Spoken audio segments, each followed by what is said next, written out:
आमकां भुरग्यांक तूं वाट दाखय, तुज्या राजान व्हरून पावय. तारुण्यातून कोडोप दुनिया, जिवितांतून सोडू दुनिया. आमकां भुरग्यांक तूं वाट दाखय, तुज्या राजान व्हरून पावय.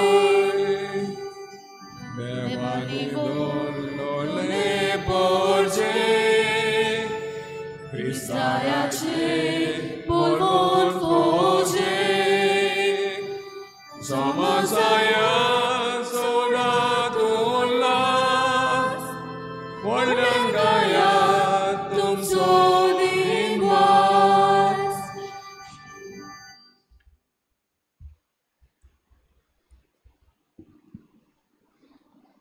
भाव भयणीनो सगल्यांक तुमकां देव बरो दिसत्यो. तुझं तुमकां करपा देव. आयज आमी सांत जुजेवाजाची परब मनयता आनी व्हड खुशालकायेची खबर आमकां सगल्या गोंयकारांक. तशेंच आमचे फिरगोजेन आयज आमी नवी इमाज हाडल्या. मिसाची सुरवात करचे पयलीं आमी इमाजीचेर आशिर्वाद घालतल्या आनी त्या उपरांत मिसाची भेट सुरू करतल्या. कितें भाशेन हे इमाजीचेर आशिर्वाद घालता आसतना उगडास धरुया, इमाज म्हणल्यार देव न्हू आनी ते इमाजीन देव ना, पूण हे इमाजीचेर आमी नदर मारता तितले फावटी आमकां एक सयेग जाणा जावपाक की देव आमचे बराबर आसा, देवाचें बरेपण ओळखून घेवपाक. तर हे इमाजीचेर आशिर्वाद घालता आसतना सगळी आमची मागणी आमी देवा मुखार दवरुया.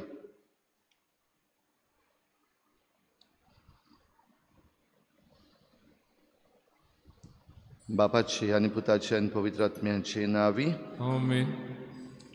बाबा भयणीनो, भावार्थाच्या भौशीक नमना खातीर दवरतल्या त्या सांत जुजेवाजाचे सोबीत आनी नवे इमाजीचेर आशिर्वाद घालच्या समयार आमी ही रीत समोरंभतना ह्या समारंभाचो अर्थ आमी समजून घेवंक पयले सुवातेर आमची मनां तयार करची गरज. पवित्र सभा स्वता भक्तांच्यो इमाजी भौशीक भक्ती खातीर दवरता तेन्ना तिच्या आसा तें हें क्रिस्ताचो विस्वाशीपणी पाटलाव केलेल्यांचो इमाजीचेर नदर मारून सर्गीचें राज सोदूंक आमी प्रयत्न करूंक फावो. त्याच बरोबर क्रिस्ताच्या संपूर्ण एकवटाक सुरक्षीतपणी पावोवच्याक खंयची वाट धरची ती समजून घेवची. सांत भक्त म्हणल्यार क्रिस्ताची इश्ट मित्रां आनी ताचे बरोबर दायजी, आमची भाव भयणां आनी वर्ते बरें करणार जी आमचो मोग करतात, आमचे बरोबर आसात, हुस्को धरून आमचे खातीर विनंती करतात आनी अजापांनी आमचे कडेन संबंद दवरतात.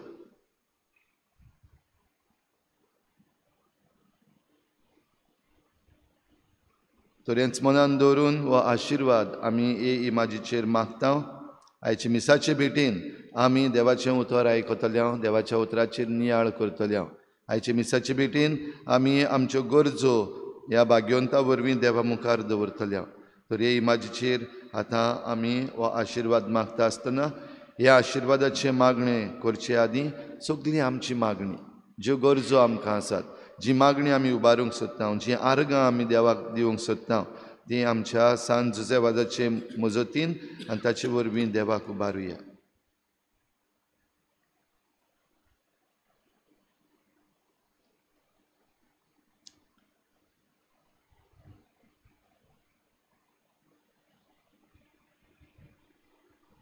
आनी सगळी आमची मागणी, आमची जण एकल्याची खासगी मागणी, आमच्या फिरगुजेची मागणी, आमच्या कुटुंबाची मागणी, आमच्या गोंयचे दियोसिसीची मागणी देवा मुखार दवरून बराबर म्हणुया. आमच्या बापा आमच्या बाबा स्वर्गीच्या तुझें नांव पवित्र जावं, तुझें राज आमकां येवं, तुजी खुशी स्वर्गार जाता तशी संवसारांत जावं. आमचो दिसपट्टो गिरास आमकां दी, आनी आमी आमचे चुकल्यांक बक्षिता, तशी आमची पातकां बगोस, आनी आमकां काणयेंत पडूंक दिनाका, पूण वायटांतली आमकां निवार. प्रार्थुया. सर्वेस्परा आमी तुका वाखाणटाव. तूं एकलोच पवित्र आनी आमचे चुरचुरे करून तुज्या एकल्याच पुताक जेजू क्रिस्ताक तुवें संवसारांत धाडलोय. ताचे सवें सगळें पवित्रपण उपजता आनी संपूर्णायेक पावता. निकतीच जल्मल्ले पवित्र सभेचेर ताणें घोटाय दिनार पवित्र आत्म्यांक पाठयलो. तो म्हणल्यार बाग्योनपणाचे गूढ शिकयता तो ताळो, दो आनी शांती हाडटा तें वारें, प्रितीमोगान भावार्थाची काळजां लासता तो उजो, आनी कुरपेचीं सुबां फळां दिता तें देवीक बी. देखून सर्वेस्परा आज आमी तुका वंदिता, कित्याक त्याच आत्म्याच्या देण्यांनी बाग्योन जुजेवाजाक तुवें नेटयलोय.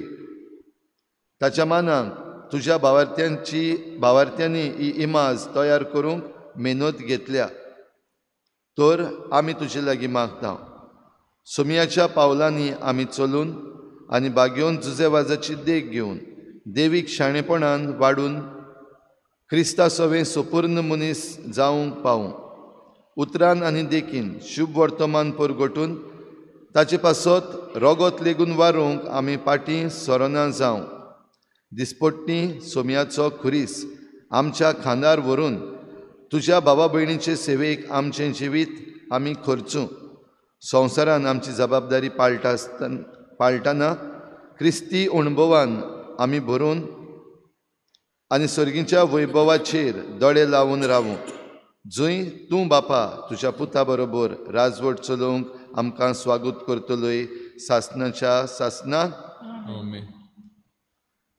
आमच्या देवाच्या सगळ्या स्वता भक्तांनो आनी ताका भियेतल्या सगळ्या ल्हान व्हडांनो ताची वाखाणणी करात.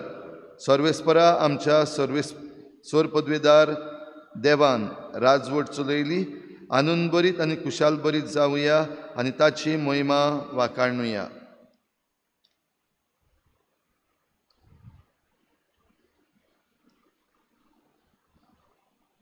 देव स्वता भक्तांचो वैभव आनी आनंद हे इमाजीचेर आशिर्वाद घालूं आनी आमकां देख दिवंक आनी आमच्या दोळ्यां मुखार देवाचें आसणें आमकां फावो करूं. आमेन.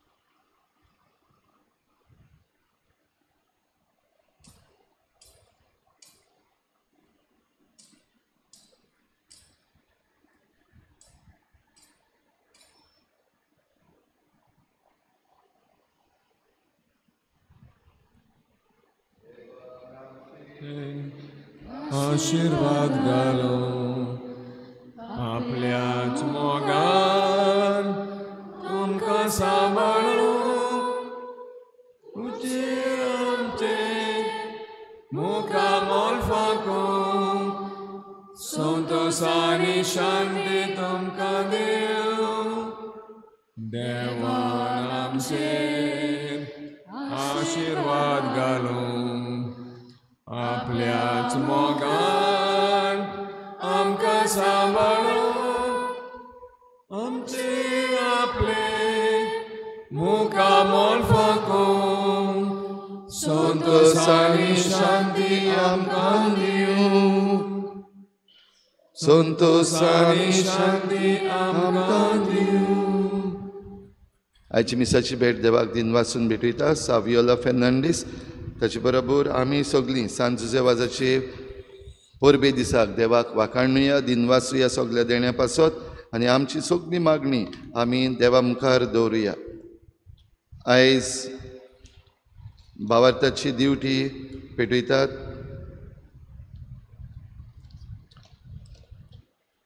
देवस्वा इल्दा डायस आनी फामील, नाकेली आल्मिरो रॉड्रिगीस आनी फामील. बागून फ्रांसीस शावेराचे मोजतीन आनी सांत जुजेवाजाचे मोजतीन ह्या कुटुंबाचेर आशिर्वाद पडूंक मागुया. आनी आनीक एक पावटी आमची सगळी मागणी बो करून आमचे दिओसिजी पासत सांत जुजेवाज आमचे गोंयचे दिओसिजीचो 2 प्रांताचो आस्कारी, तर आमच्या वडिलांचेर, यादनिकांचेर, तशेंच सगळ्या लोकांचेर भरपूर आशिर्वाद पडूंक आमी मागुया.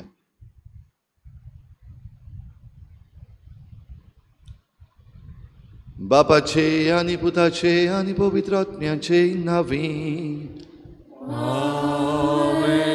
आमच्या सोम्या जेजू क्रिस्ताची कृपा, बापाचो मोग आनी पवित्र आत्म्याचो एकवट तुमचे सोवें आसूं. तुमचे सोवें आसूं.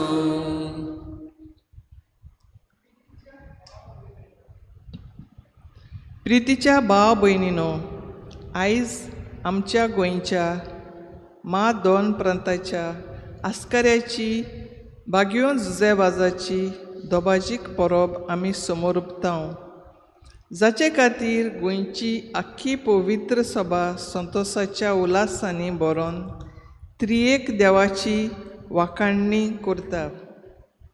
देवाक आर्गां, देवाक दिनवास.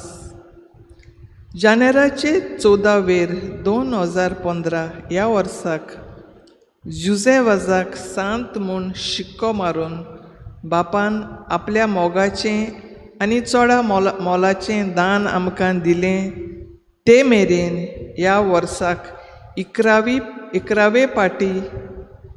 11वे पावटी ताची परब व्हडे खुशालकायेन आनी सगळे भक्तीन आमी समोर उपताव. ह्या गवळीक वर्साचो विशय आनी बागयोन जुजेवाजाचें जिवीत दोळ्यां मुखार दवरून आयचे भावार्थाचे समोरमणीक आमी विशय विचून काडला तो हो. शुभ वर्तमानाचे परगोटणार जावन बोरवशाचे दूत जावंक बागयोन जुजेवाज आमकां देख.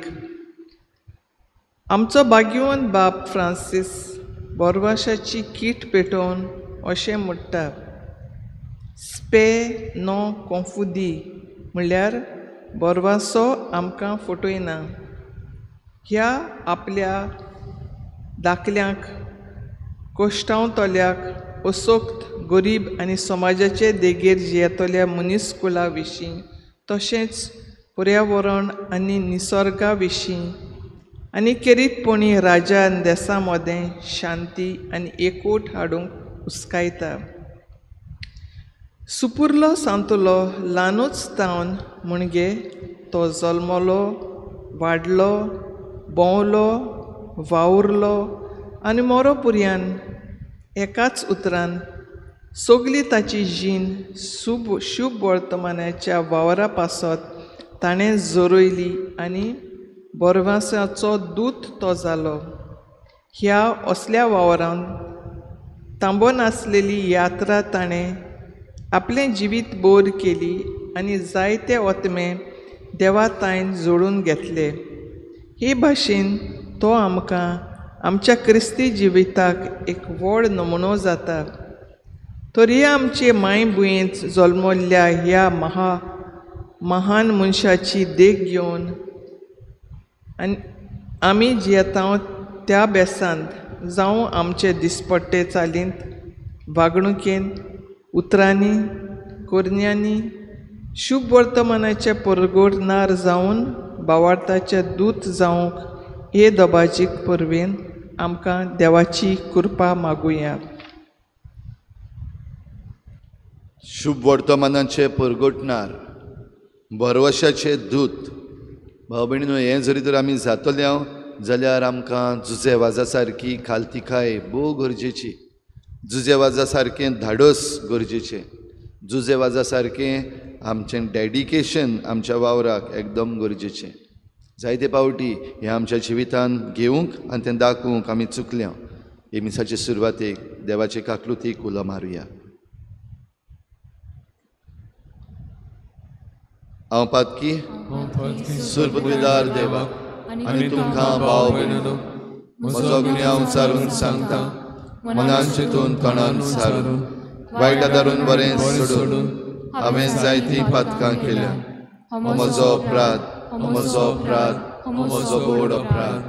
ह्या पासत घेवन सदांच आंकवार मरे सगळ्या दिवतांक आनी भक्तांक आनी तुमकां भाव भयणो म्हजे खातीर आमच्या सर्वेस्वर देवा लागीं विनंती करात म्हूण प्रार्थून मागता. सुरपतविदार देव आमची काकूत करूं, आमची पातकां भोगसून आमकां सासणाच्या जिविताक पावूं. सोम्या काकूत कोर, सोम्या काकूत कोर, सोम्या काकूत कोर, सोम्या काकूत कोर.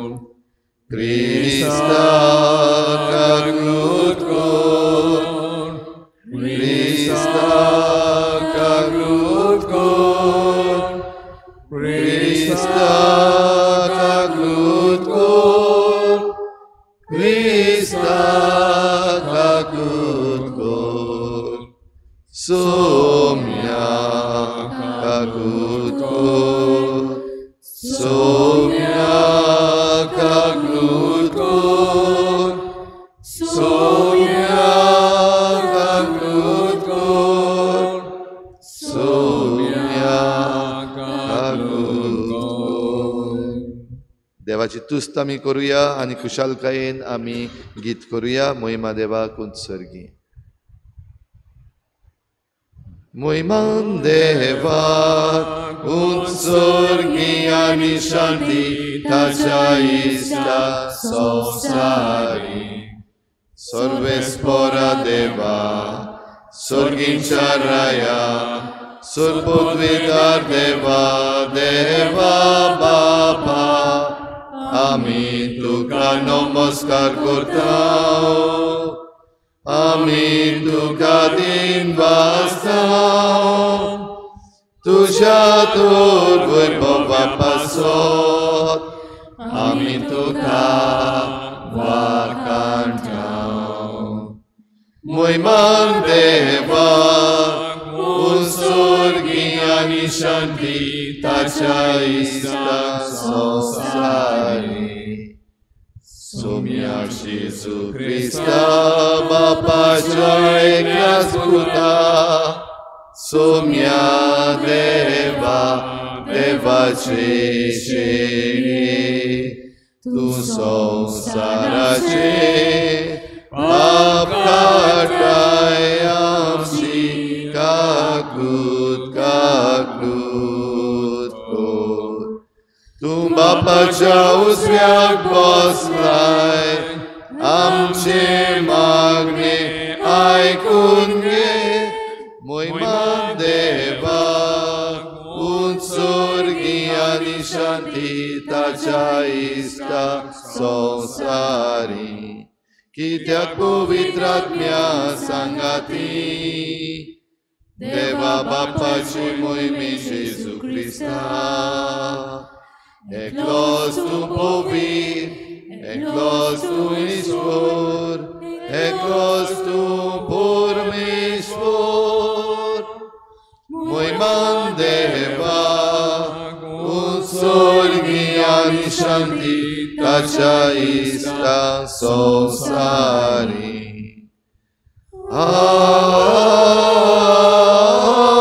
आमेन.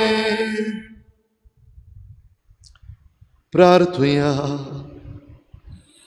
देवा तुझ्या याज्ञिका बाग्योन तुजे वाजाचे देखीन आनी मुणयारपणा वरवीं तुवें तुजे पवित्र सभेक आजयेच्या शिमा पर्यंत परजळ आयली. तुज्या चाकरान देवाचें उतर परगटलोले आनी सर्गीच्या संस्कारांनी पोसलोले तुजे पोरजेचे दीस घाल, ताचे मजतीन आमचो भावार्थ ओदीक ओदीक वाडोय आनी शुभ वर्तमानाची विस्वाशी साक्षीदारां आमकां कोर. आमच्या सोम्या तुज्या पुता जेजू क्रिस्ता वरवीं तो खरो देव तुजे सवे पवित्र आत्म्याच्या एकपणान जी येता आनी राजवट चलयता देवा सासनाच्या सासना.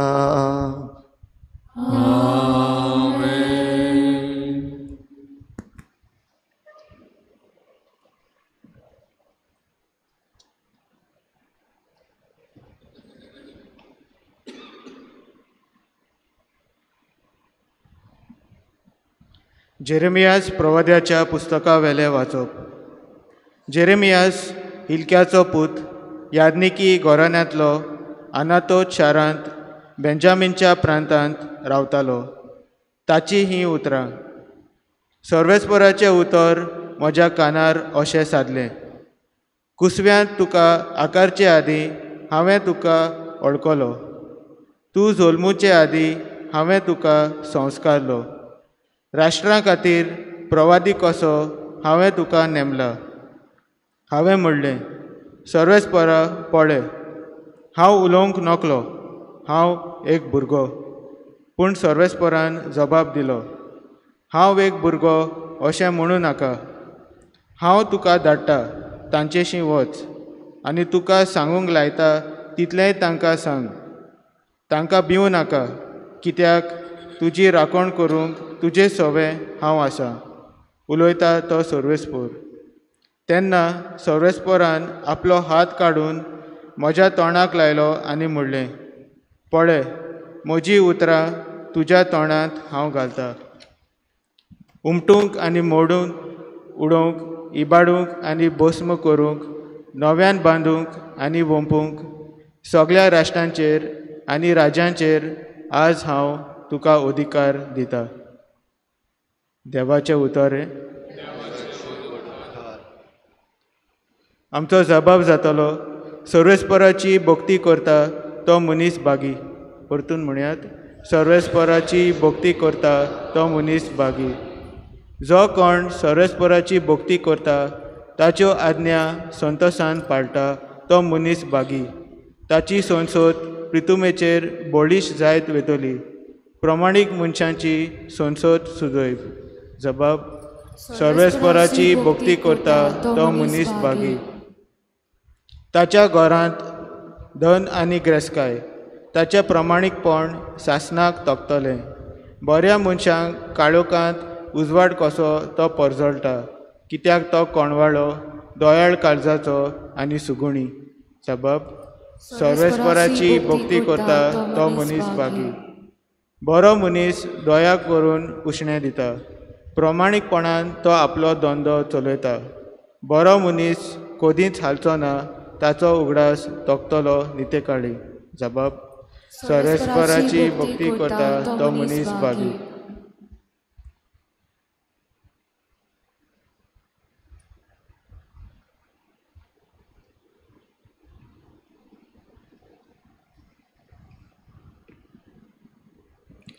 बागयून पावलून कोरिंतकारांक बरयलोले पयले चिटी वेलें वाचप.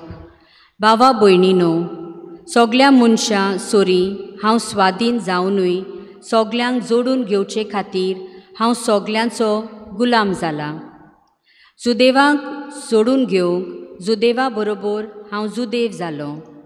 समृती खाल आसलोल्यांक जोडून घेवंक जोरूय हांव समृती खाल ना तोरूय समृती खाल आसलोले परी जालो. तशेंच समृती विरेत आसात तांकां जोडून घेवंक जोरी हांव देवाची समृती विरेत ना आनी क्रिस्ताचे समृती खाल आसा तोरूय समृती विरेत आसलोले परी जालो. असोक्तांक जोडून घेवंक असोक्तां बरोबर हांवूय असोक्त जालो. थोड्यांक पूण खोशे भाशेन तारण जोडून घेवंक हांव सगल्यांक सगोट जालो. शुभ वर्तमानांत म्हाका वांटो मेळूंक शुभ वर्तमाना खातीर हें सगलें हांव करतां. देवाचें उतर हें. उद्गाराक उबी रावया. Sorvesporak, sorvesporak, sorvesporak, soy, soy. Sorvesporak, sorvesporak, sorvesporak, soy, soy.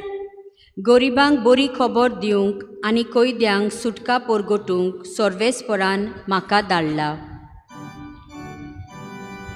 Sorvesporak, sorvesporak, sorvesporak, soy, soy. Sorvesporak, sorvesporak, sorvesporak, soy, soy. Sorvespor तुमचे सोवे आसूं. तुमचे सोवे आसूं. लुका परमणे जेजू क्रिस्ताचे शुभ वर्तमान. मोयमा तुका सोम्या. सोम्यान आनीक 72 जाणांक नेमले आनी आपूण वेचो आसलो त्या नोंगरान आनी ते सुवातेर तांकां दोगांक आपणा फुडें धाडले. आनी ताणें तांकां म्हणलें, पीक तर खूब पूण वावराडी थोडे. ह्या पासत पिकाच्या दोनया लागीं आपले लुवणे मुळणेक वावराडी धाड म्हूण मागात. वचात, पूण लाणग्या मदें मेंढरे कशे हांव तुमकां धाडटा म्हूण चोतराय धरात. बोक्षें वो भुती वो वाणो व्हरू नाकात आनी वाटेर कोणाकूच ओळखी नाकात. खंयच्याय घरान तुमी भितर सरशात जाल्यार ह्या घराक शांती आसूं अशें पयलेंच म्हणात. शांती फावो आसलेलो मनीस थंय आसत जाल्यार तुमची शांती तांचेर देंवतली, ना तर तुमचे शीं परत येतली. एकाच घरांत रावून तांगेर आसा तें खायात आनी पियेयात. तर वावराड्याक आपलो मुशारो फावो. घराघरी भोवूं नाकात आनी खंयच्याय नोंगरान भितर सरशात आनी ती तुमकां येवकार दितीत जाल्यार तुमकां वाडटात तें खायात. थंय आसतीत त्या वायटाकारांक बरीं करात आनी देवाचें राज तुमकां लागीं पावलां अशें सांगात.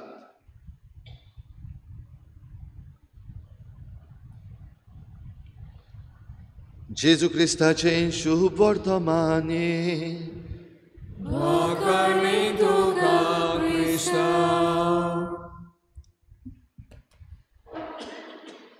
शुभ वर्तमानाचे परगटणार बरवशाचे दूत. आमी जावपाक भाव भयणीनो आमकां आयची परब उलो मारता जाल्यार शुभ वर्तमानाचो परगटणार आयज आमच्या दोळ्या मुखार आसा. बरवशाचो दूत आयज आमचे मुखार आसा आनी ताका भाग्यवंत जुझेवाज अशें म्हणटात. भाग्यवंत जुझेवाज खरेपणी यात्रेकार. आनी हें वर्स जेन्ना आतां उत्सवीक वर्स आनी उत्सवीक वर्सान आमी भितर चल्ल्या तेन्ना पाप साहेबान आमकां काय बरो हो विशय दिला. आमी बरवशाचीं यात्रेकारां, आमी शुभ वर्तमानाचीं परगटणारां आनी शुभ वर्तमानाचीं परगटणारां आनी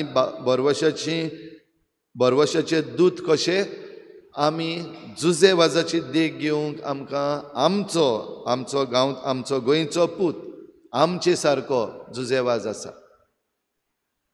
आनी जरी तर आमी ताच्या जिविताचेर नदर मारली जाल्यार आमकां जण एकल्याक म्हणजे ल्हान भुरगीं ते जाणटो मनीस पासून सगल्यांक देख घेवपा सारको जुझेवाज. म्हणपाक जाता हे सगळे जे सांत आयज पासून आमी जाणाव तांचें जिवीत आमी जाणाव. व्हड मिस्योनरांक आमी वळखता. व्हड मिस्योनरांची आमी वाचून खबर घेतल्या. आमचो गोंयचो साहेब सांत फ्रांसीस शावेरूय आसा.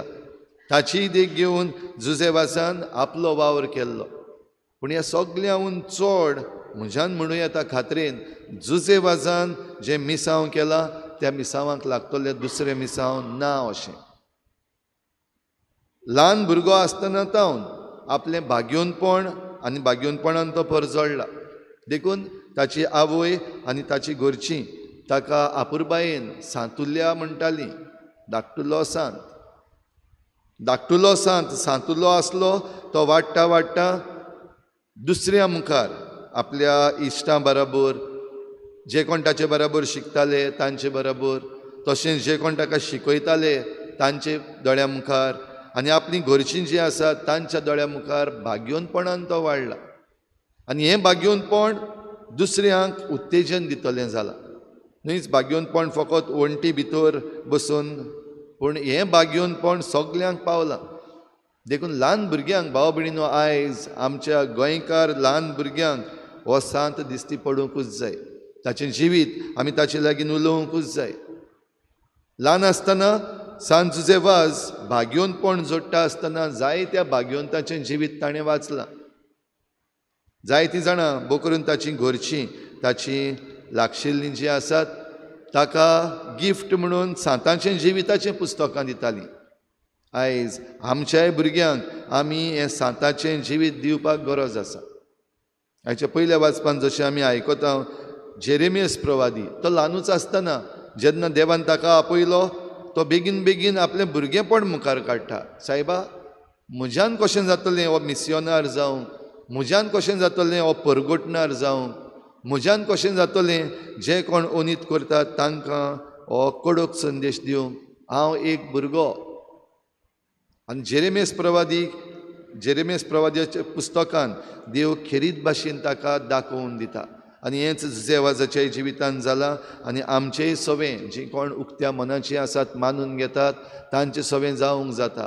कुसव्यान तावन हांवें तुका आकारला.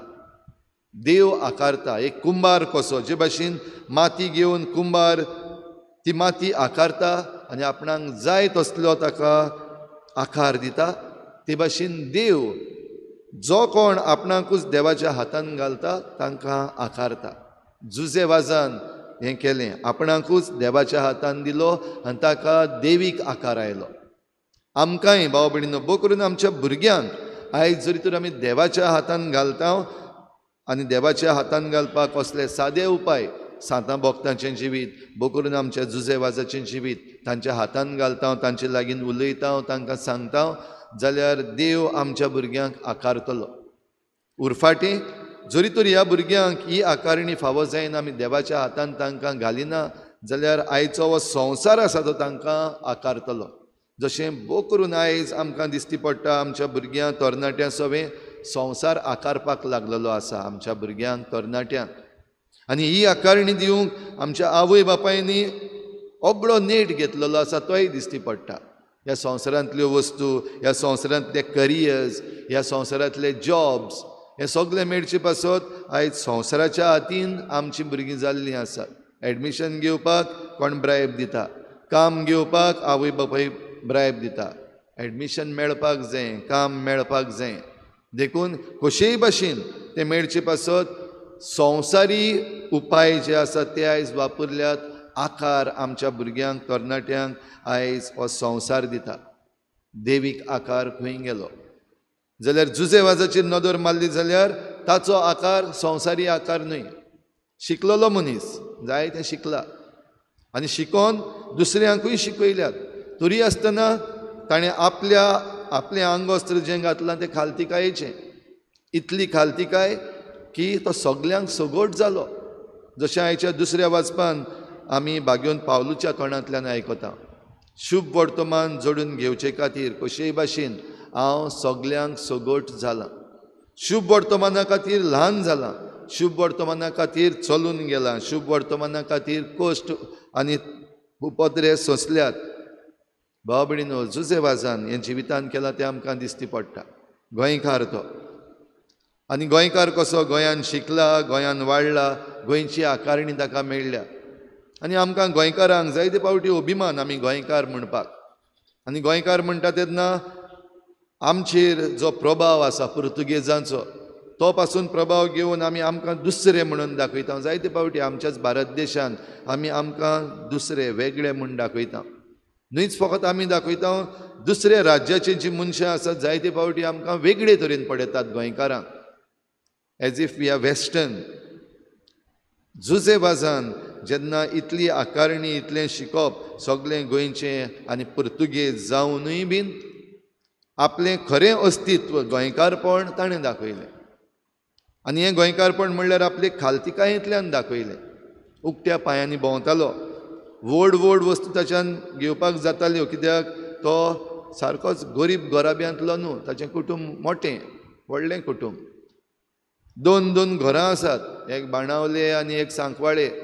दोनूय वाटेन जीं मनशां आसात, घरचीं आसात, तीं व्हड कुटुंबाचीं कशीं आमच्यान म्हणूंक जाता. पूण हें व्हडपण जुझेबाजान आपल्या जिवितांत धरूंक ना. शुभ वर्तमान परगटचे खातीर सगल्यांक सगोट जालो. आनी ह्या पासत फेमस जुझेबाज की तो वेगवेगळीं रुपां घेतालो. तो गरीब जातालो, तो कुली जातालो, नुस्तेकार जातालो, पदेर जातालो. तो जावंक ना म्हणलेलें कांयच ना. पूण हें सगलें कित्या पासत? शुभ वर्तमाना पासत. जशें भाग्यवंत पावलून म्हणलां, शुभ वर्तमाना खातीर हांव सगल्यांक सगोट जाला. हें करता आसतना भाव भयणीनो, मनशां कडेच न्हय पूण पर्यावरणा कडेन ताचो संबंद आसा. पर्यावरणा कडेन तो मिसळ जाला. भोव करून जेन्ना तो चलून भोंवतालो, रानांतल्यान वचपाक पडटालें. रानांतल्यान वचपाक पडटा तेन्ना वायल्ड लायफ, जायती रानवट, सोरोप, ओती आनी हेर दुसरीं वरिश्ट जनवारां हांचोय ताका फुडो करचो पडला. अशें म्हणटात की सोरपाक जिवाण्यांक एक पावटी खंय जुझेबाजान हुकूम घालो, पाद्री केन्नाच घांस मारचो ना. आनी अशें म्हणटात सेलावान आयज पासून खंयचोय पाद्री सेलावान इन श्रीलंका सोरपान घांस मारून मरूंक ना. हुकूम घालो. भाव भयणीनो, ओती येदे व्हडले वरिश्ट ओती तांचे मुखार उबे रावन वो तांकांय ताणें शांत केल्यात. भोव करून जीं जनवारां मनशाचें जें एग्रीकल्चर आसा तें पाड घालताले, तांकांय हुकूम घालो. आनी म्हणटात की जुझेबाजान जेन्ना मागणी केलें तेन्ना ही नाशाडी करपाची जायती बंद जाली.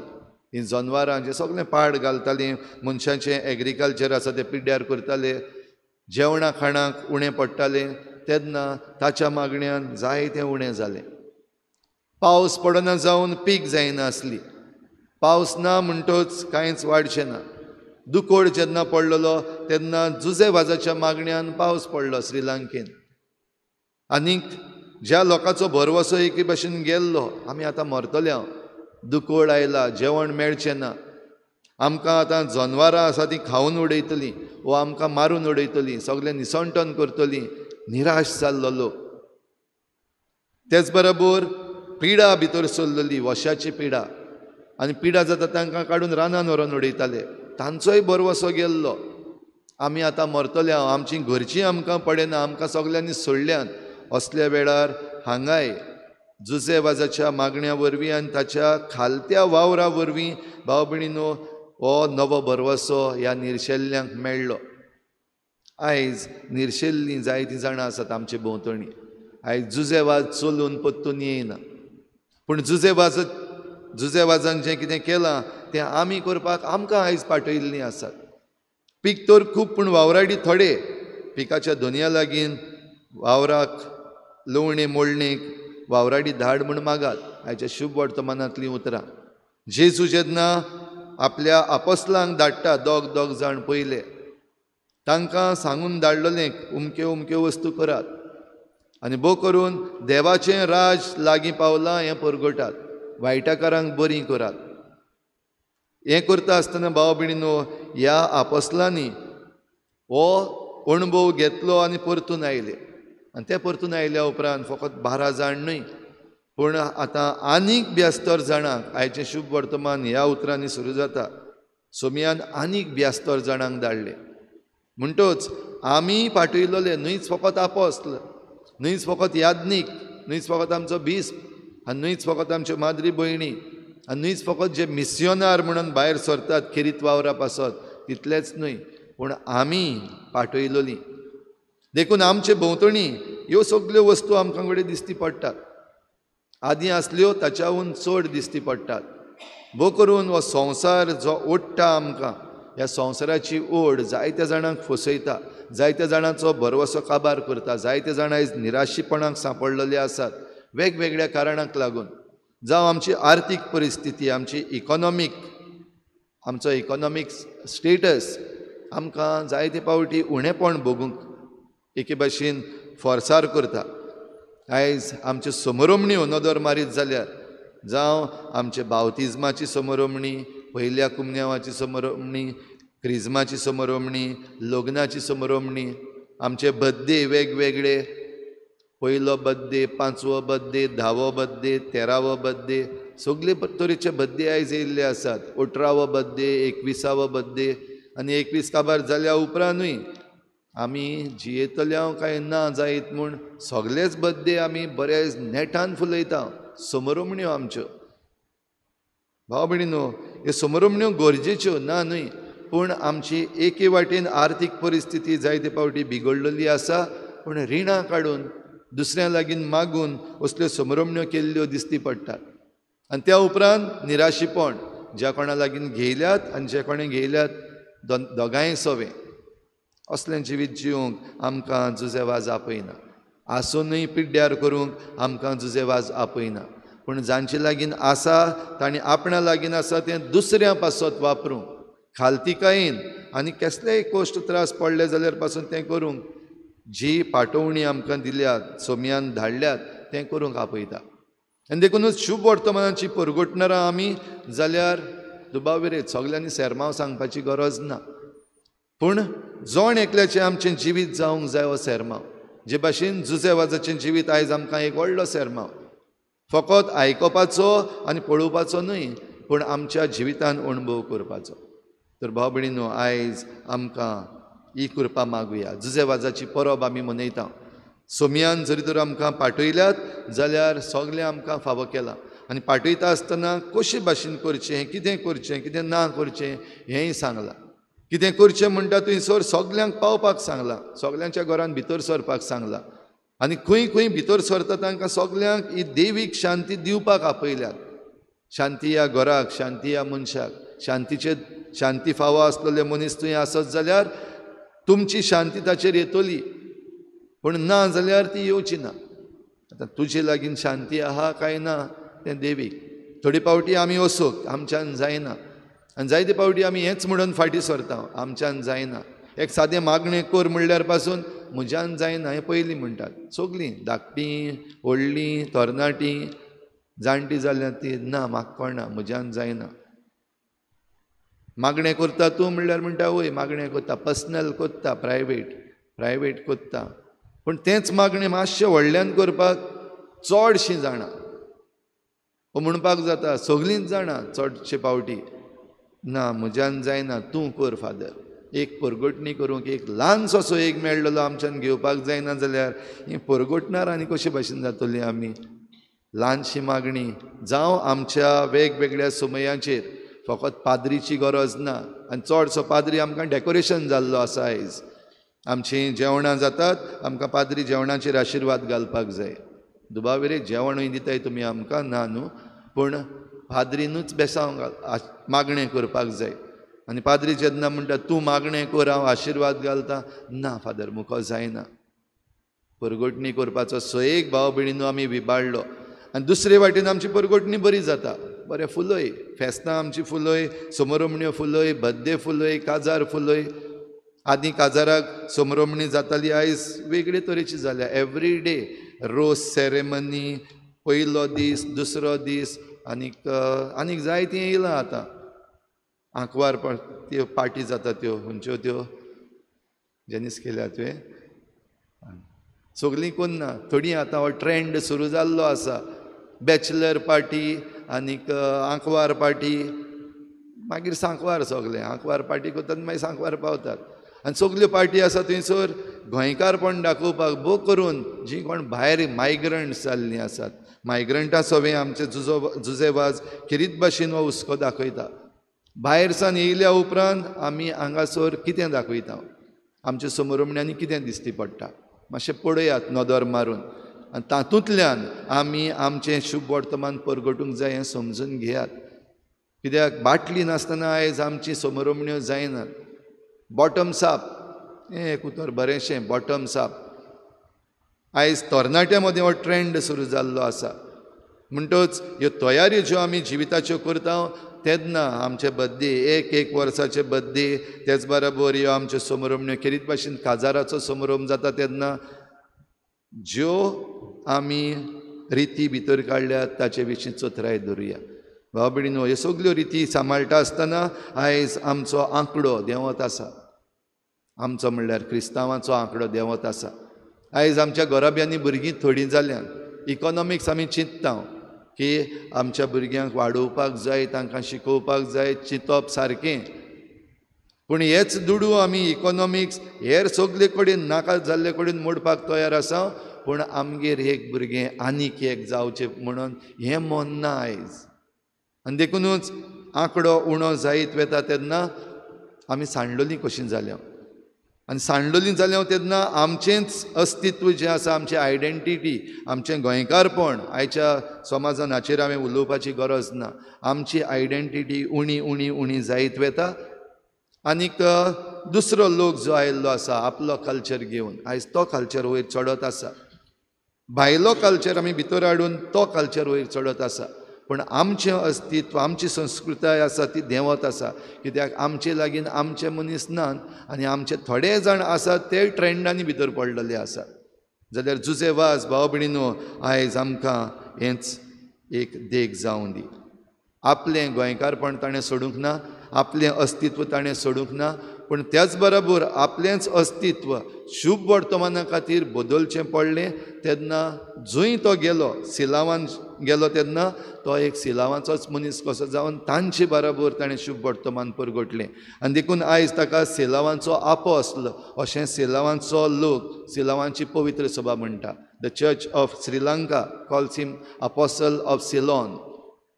आमी आमचो आस्कारी ताका म्हणटा, आमचो गांवचो पूत, आमचो गोंयचो पूत, हें सगळें म्हणटा. पूण तो जेन्ना गोंयकार जावन थंयसर गेला तेन्ना तांचें अस्तित्व ताणें नवें केलां. बदलूंक ना तें, वा आपणाचें व्हरोन तांचेर घालूंक ना, पूण तांचेंच अस्तित्व तांकां बरे भाशेन जिवंक शिकयलें.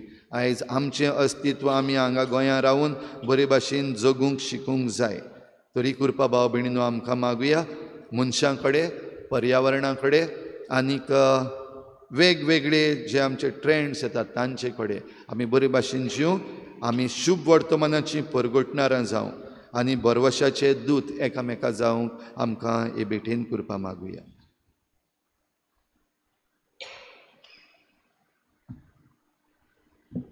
उबी रावया.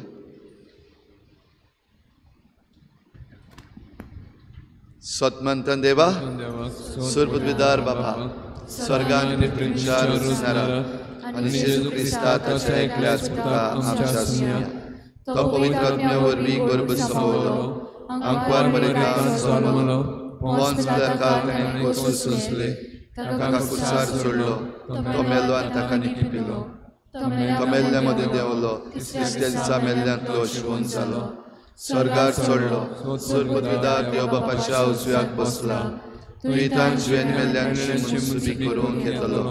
सदमंता पवित्र आत्म्या, कातोलीक पवित्र सभेक, भक्तांचो एकठार, आत्म्याचें भोगसणें, कुडीचें जीवनपण, सासणेचें जिवीत. आमेन. आमची थोडीशी मागणी आतां विस्वासान भावार्थान देवा मुखार दवरुया.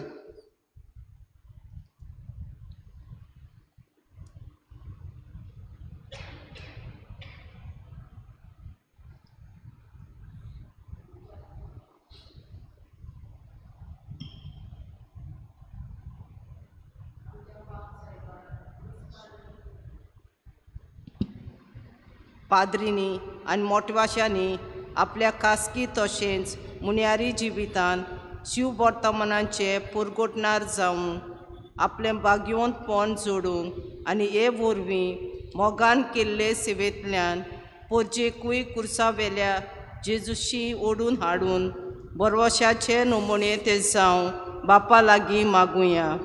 दयाळ बाबा, तुझ्या भुरग्यांची मागणी आयक आनी आमची कागूट कर.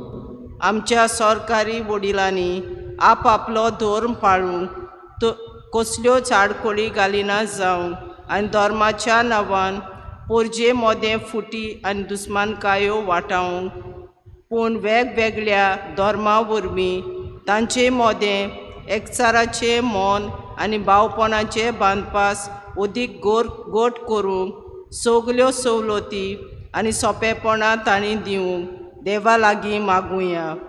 दयाळ बापा तुज्या भुरग्यांची मागणी आयक आनी आमची कागूट कर. आयचे परबे समयार आमच्या आस्काऱ्याचे मजतीन आमचे दयसिजीचेर भरपूर आशिर्वाद पडूंक आनी केरीत भाशेन आनीक बऱ्या वावराक विचलेल्या कार्दियालाक तेच बरी नव्या आदार दिसपाक पवित्र आत्म्याची भरपूर जाणवाय बरी भलायकी दी म्हूण मागतना आनी चालू आसलोले दुसरे परिस्थितीचो वावर फुडें व्हरूंक आनी आमचे दिवसिजीन पुष्कळ ओत्मीक बरेपणां येवं म्हूण बापा लागीं मागुया. दयाळ बापा तुज्या भुरग्यांची मागणी आयक आनी आमची कागूट कर. आमचे दिवसिजीन आनी केरीत भाशेन सांकवाळे बागयोन जुजे वाजाचे सांतुरेन चलतेल्या साबार ओत्मीक कार्यावळी वरवीं आमच्या सांताच्या देवसांव सगल्यांक चडत वाडत वचूंक आनी हें करूंक आमी सगल्यांनी भार घेवंक तशेंच आमच्या गोंयच्या मानेवंत पाद्री आग्नेल पुताकूय बेगीनूच सांताच्या वर्गांत भितर काड म्हूण बापा लागीं मागुया. दयाळ बापा तुज्या भुरग्यांची मागणी आयक आनी आमची कागूट कर.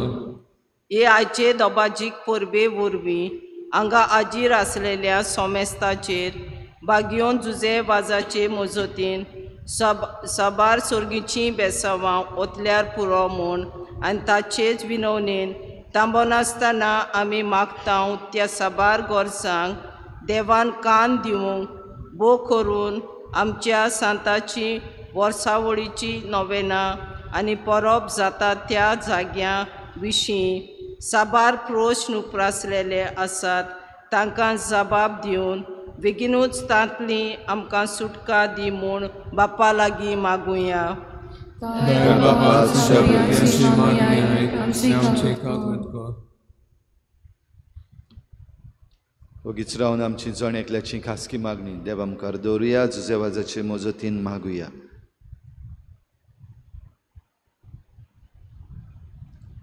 सर्गीच्या बापा आतांच तुजे मुखार आमी दवरल्या ती मागणी तूं दोयेन आयकून घे आनी आमी शुभ वर्तमानाचे परगोटणार जावंक आनी बरवशाचे दूत जावंक आमकां फावो कर. क्रिस्ता आमच्या सोम्या वरवीं. आमेन.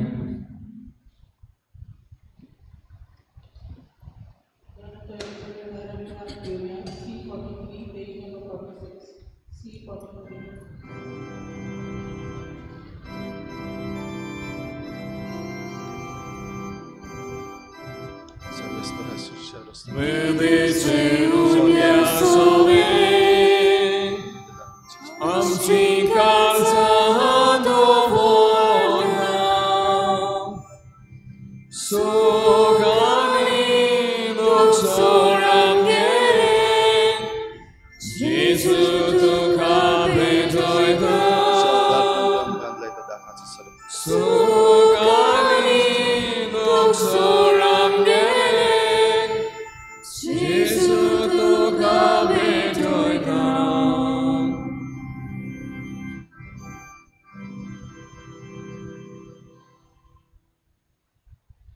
म्हज्या भाव भयणीनो म्हज्यान तुमचें बलिदान सर्पद्वेदार देवा बापाक मानता तसलें जावं म्हूण मागात. हें तुज्या हातांतलें बलिदान आपल्या मनाक आनी मोहिमेक आमच्या नातके बोलीत सोबीच्या देवाक सर्वेस्वर मानून घेवं. बो मोगाळ बापा बागयोन जुजे वाजाच्या परबे दिसा तुका हे वेदीचेर भेटयता त्या बलिदानान आमच्या सोम्या जेजूचें कोश्ट मरण आमी समरमता. ताचे बरोबर आमी तुका मानता तसली बोली जावच्याक त्याच सोम्या जेजूचो पाटलाव करून आमचे दिसा दिसाचे जिणेन ताच्या कोश्टा मरणान तूं आमकां दिताय तो वांटो उदार मनान घेवन ताचे सारकी जावंक आमकां कृपा दी. क्रिस्ता आमच्या सोम्या वरवीं. आमेन. सर्वेस्पर तुमचे सोवें आसूं, तुमचे सोवें आसूं, आमची काळजां उबारुया, आमी ती सर्वेस्पराताय उबारता. सर्वेस्पराक आमच्या देवाक दिन वासूया. होय अशें आमी करूंक फावो. सर्वेस्परा पवित्र बापा, सर पदवेदार आनी सासणाच्या देवा, सर्व काळयान सर्व तायें जेजू क्रिस्ता आमच्या सोम्या वरवीं आमी तुका दिन वासूंक फावो. हो कायदो नितीचो आनी आमच्या फायद्याचो. जुजे वाज तुज्या भक्ताच्या मनाक ही परब समारंभूंक तुजे पवित्र सभेक तूं फावो करताय.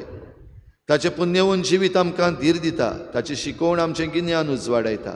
ताच्या मागण्याच्या धर्मान आमकां तूं सांबाळटाय. देखून देवदूतां आनी भक्तां सांगाती निरंतरी आमी तुजी स्तुती गायता. पवित्र पवित्र पवित्र दलबरांचो सर्वेस्पर तूं, स्वर्ग आनी संवसार मोडला तुज्या वैभवान. उत्सर्गीन तुका सोय सोय, सर्वेस्पराचे नांव येता ताका सोय. उत्सर्गीन तुका सोय सोय. बापा, खरोच तूं पवित्र. तूं सगळ्या पवित्रपणाची झर तुज्या पवित्र आत्म्यांक धाडून ही देणी पवित्र कर म्हूण आमी मागता. जावं ती आमकां आमच्या सोम्या जेजू क्रिस्ताची कूड आनी रगत. आपलेच कुशीन कोश्ट मरण सोसूंक वेचे आदीं ताणें उंडो घेतलो. तुका दिनवासून तो मोडलो. तो आपल्या शिसांक दिलो आनी म्हळें, हो तुमी समेस्त घेयात आनी खायात. ही म्हजी कूड तुमचे पासत समर्पणशी.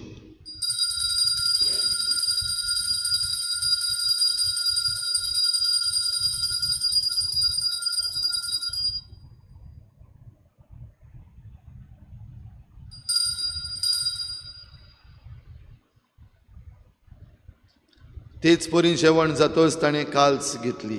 तुका नव्यान दिन वाचलो. ती आपल्या शिसांक दिली आनी म्हळें, तुमी समेस्त घेयात आनी हातलें पियेयात.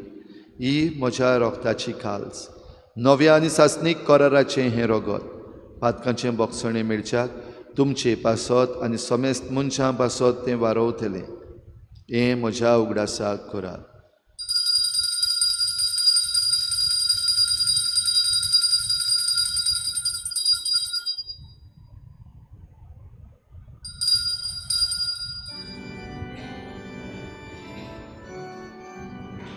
बाभारताचो गुटपोर गोठुया. तुज्या कुर्सारी पुनर्जीवन पडा वरवीं तुवें आमकां सोडयली सोम्या. संवसाराच्या सोडवणारा आमची सोडवण कर. बापा, जेजूच्या मरणाचो आनी पुनर्जीवनपणाचो आमी भक्तीपणी उगडास करता आनी हो जिविताचो उंडो आनी सोडवणेची काल्स तुका समर्पिता. तुजे मुखार येवंक आनी तुजी सेवा करूंक आमकां फावो केलें देखून आमी तुका दिन वाचता. आनी जेजूची कूड आनी रगत शेवतल्या आमा समेस्तांक पवित्र आत्म्या वरवीं एकठांय कर म्हूण आमी नम्रतायेन मागता.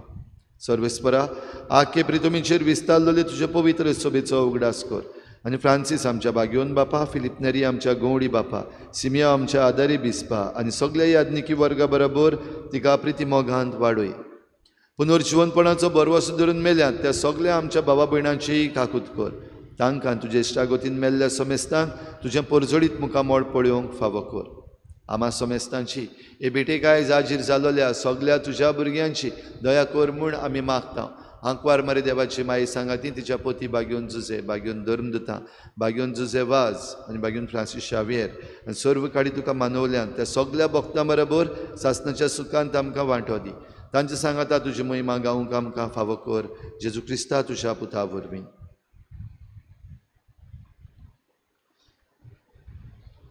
त्याच जेजू वरवीं, त्याच जेजू सांगाता, त्याच जेजू ताय पवित्र आत्मेच्या एकपणान सर पदवेदार बापा, सर्वंदन आनी वैभव तुका सासणाच्या सासणाक. आमेन. जुजे वाज जेन्ना यात्रेकार कसो गोंयांतावन कानारांत आनी सेलावांत वचून ताणें शुभ वर्तमान परगटलें तेन्ना सवलती आसूंक ना. पवित्र राजवट चलयताय सासणाच्या सासणाक. आमेन. सुमयाची शांती सदां खाल तुमचे सवे आसूं. तुमचे सवे आसूं. एकामेकाक मोगान शांती दिवया.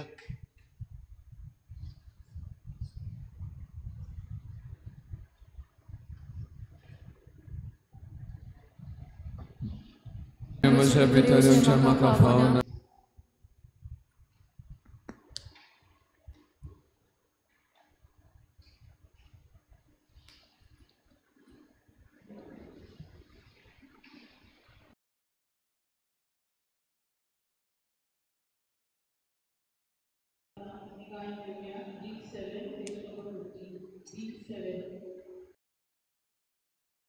आत्मिक कुमयाव खातीर मागणे मोगाळा जेजू मोगाळा जेजू तूं भोव पवित्र संस्कारान तूं भोव पवित्र संस्कारान हाजीर आसाय म्हूण हाजीर आसाय हांव म्हूण सत मानता हांव सत मानता सगळ्या वस्तूंन हांव सगळ्या वस्तूंन हांव तुजो मोग करता तुजो मोग करता आनी हांव तुका म्हज्या आत्म्यान घेवन म्हज्या आत्म्यांत घेवन आशेता आशेता हे घडयेक हे घडयेक तुका हांव संस्कारान घेवन शकना म्हणटच आत्मीक वाटेन तरी म्हज्या काळजान ये तूं म्हज्या काळजान आसा म्हूण समजू हांव तुका वेंगयता आनी आक्कोच तुका एकवडटा तुजे कडसून केदींच वेगळो जावं म्हाका दिवं नाका आमेन.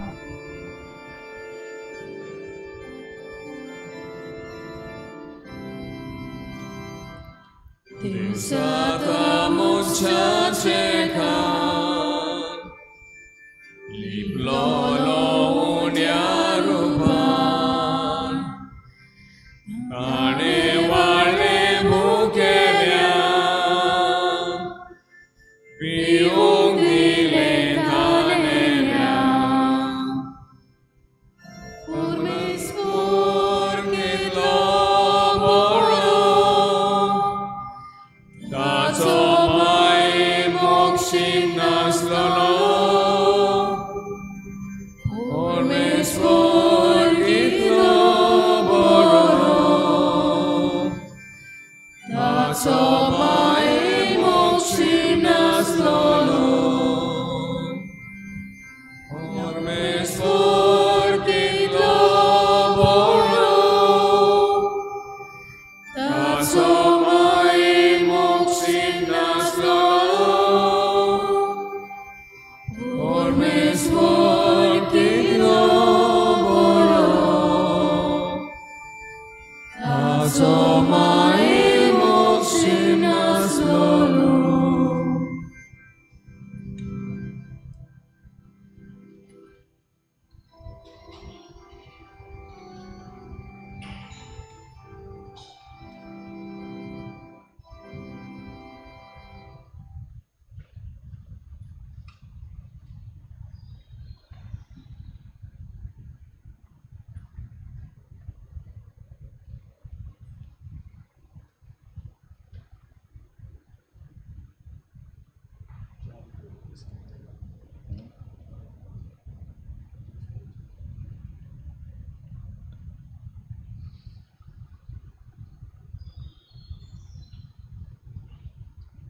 प्रार्थुया.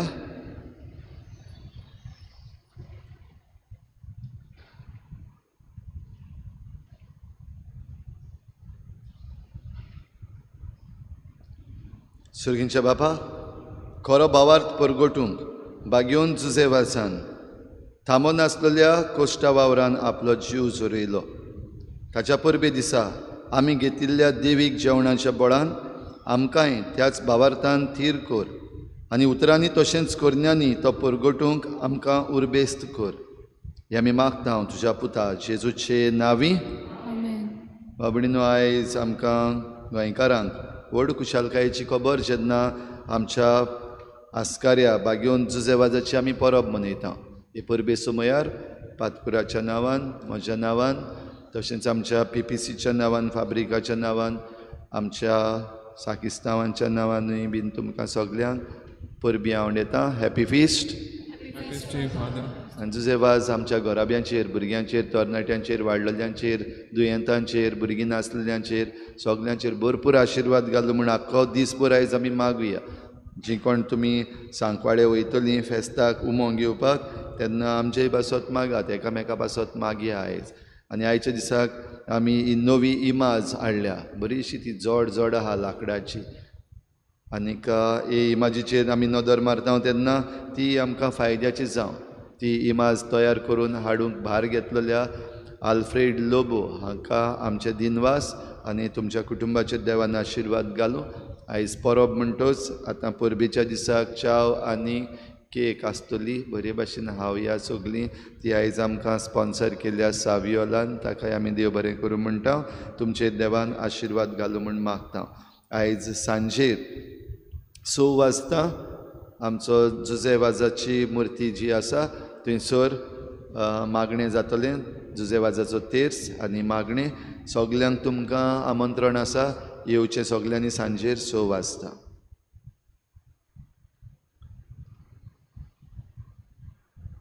सर्वेस्पोर तुमचे सवे आसूं आनी सर पदवीदार देव बाप आनी पूत आनी पवित्र आत्मा तुमचेर आशिर्वाद घालूं. वचून या जेजूचे शांतीन आनी मोगान तुमकां धाडटा.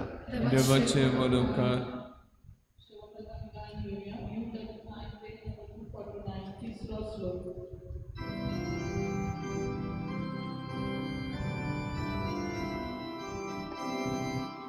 Mangulia goyan solma ailoy kutkutit Christi goran vardoy kinyananusha kasanuda viswashi katoyaning saloy susevasa amcha baba tuje paso marga moima